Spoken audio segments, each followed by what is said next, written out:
नमस्कार, आपका बहुत बहुत स्वागत है।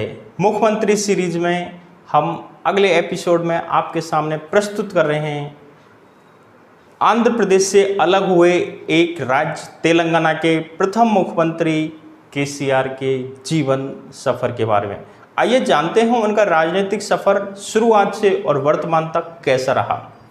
2 जून 2014 को आंध्र प्रदेश से अलग होकर तेलंगाना नया राज्य बना, तो इस राज्य के लिए लंबी लड़ाई लड़ने वाले, लंबे लड़ाई के लिए संघर्ष करने वाले केसीआर ही सीएम बने और अब तक हैं। हाल ही में केसीआर ने यह कहकर बहस छेड़ दी कि अगले 10 साल और वो सीएम रहेंगे। बहरहाल इस अनोखे नेता के बारे में जानने का अच्छा मौका है। जानिए कैसे केसीआर ने इतिहास, साहित्य और संगीत के हुनर से नया राज्य खड़ा कर दिया। यह भी कि केसीआर कितने अमीर हैं और क्यों। चंद्रशेखर राव का जन्म 17 फरवरी 1954 को वर्तमान तेलंगाना के सिद्दीपेट के पास चिंतामतगा गांव में हुआ था। उनका परिवार वेलमा समुदाय से है। एमए से ओस्मानिया विश्वविद्यालय हैदराबाद से केसीआर ने अपनी शिक्षा पूरी करी। के चंद्रशेखर राव का विवाह सोवा से हुआ और उनके 2 बच्चे हैं। उनके बेटे केटी रामराव सरसिला राजन्ना जिला से एक विधायक है और आईटी, नगर प्रधान, शहरी विकास विभागों के लिए कैबिनेट मंत्री हैं। उनकी बेटी के कविता निजामाबाद तेलंगाना से एक सांसद हैं। उनके भतीजे हरीश राव सिद्दीपेट निर्वाचन क्षेत्र के विधायक हैं और अब तेलंगाना सरकार में सिंचाई, विधान मामलों और विपणन के लिए कैबिनेट मंत्री हैं।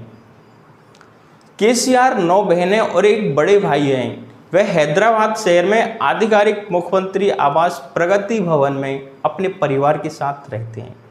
कांग्रेस के साथ राजनीतिक शुरू करने वाले केसीआर को संजय गांधी का दोस्त कहा गया। मेडक से चुनाव जीत का सफर शुरू किया। एनटीआर की टीडीपी से जुड़े, फिर अलग हुए। उन्होंने खुद की पार्टी टीआरएस बनाई। कांग्रेस और भाजपा से जुड़ते बिछड़ते रहे। खैर, ये तो सियासी बातें हैं, लेकिन केसीआर के बारे में दिलचस्प बातें थे ये हैं कि कैसे उन्होंने अलग राज्य हासिल करने का सफ़र किया और उनकी जीवन शैली क्या है। भाषा, साहित्य और इतिहास और गाने से कैसे बना राज्य।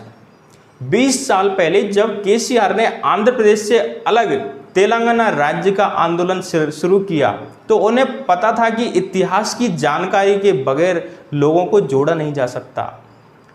तेलुगु राज्य का इतिहास समझना और समझाना उनकी सबसे बड़ी ताकत बना। राज्य के कोने कोने तक घूमकर केसीआर इतिहास और समाज से जुड़ी बातें करके लोगों का समर्थन जुटाते थे। तेलंगाना वाले जागो, आंध्रा वाले जागो जैसे नारे केसीआर ने लिखे। उन्होंने यह कहावत सिद्ध की कि बदनाम हुए तो क्या हुआ, नाम तो हुआ। उस्मानिया यूनिवर्सिटी से साहित्य में डिग्री हासिल करने वाले केसीआर को पता था कि भाषा और साहित्य लोगों के जीवन पर कितना असर डालते हैं।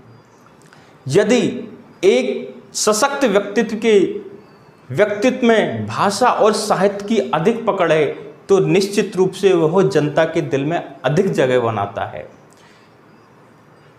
तेलुगु के साथ साथ हिंदी, उर्दू और इंग्लिश केसीआर उन लोगों को ध्यान में रखकर चतुराई से बोल सकते हैं जिन्हें वो प्रभावित करना चाहते हैं। यदि केसीआर किसी व्यक्ति को उसके व्यक्तित्व के अनुसार इंग्लिश बोलकर प्रभावित करना चाहते थे, तो उसके सामने वो इंग्लिश बोलते। एक सामान्य व्यक्ति के सामने स्थानीय भाषा तेलुगु में बोलकर वो उसको प्रभावित करते थे। उसको लगता था कि यह व्यक्ति हमसे जुड़ा हुआ है, यह हमारे भावों को समझता है, यह हमसे हमारी परेशानियों को समझता है। यही नहीं, केसीआर को यह भी पता था कि स्वाधीनता आंदोलन रहा हो या कोई भी बड़ी मुहिम, उसमें गीतों की अहमियत बहुत रही। साहित्य के अध्येता तो थे ही। केसीआर ने खुद गाने लिखे और लोगों के बीच तेलंगाना राज्य का आंदोलन पहुंचाने के लिए खुद वो गाना गाया करते थे।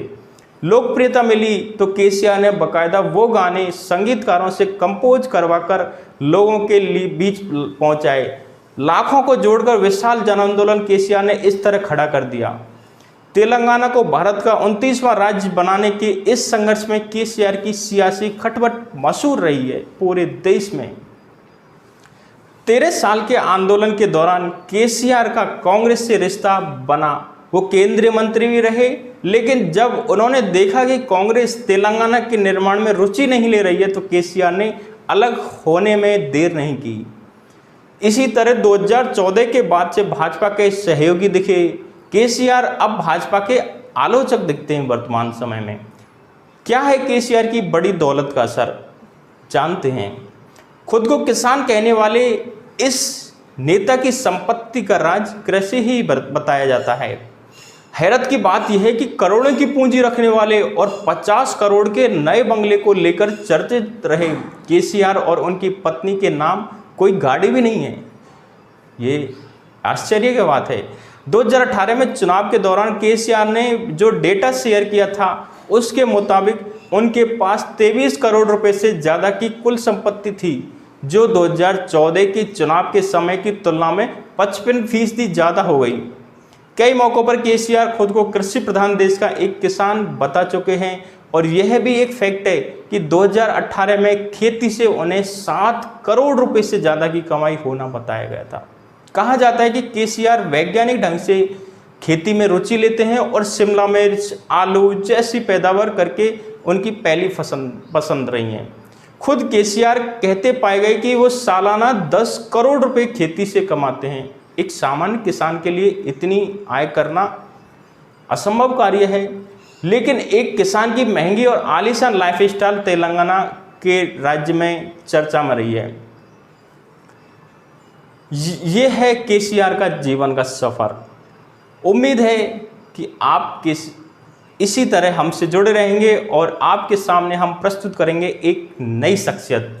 हम आपके स्वास्थ्य के लिए कामना करते हैं। आप अपने विचार कमेंट बॉक्स में भेज सकते हैं। आपका बहुत बहुत धन्यवाद।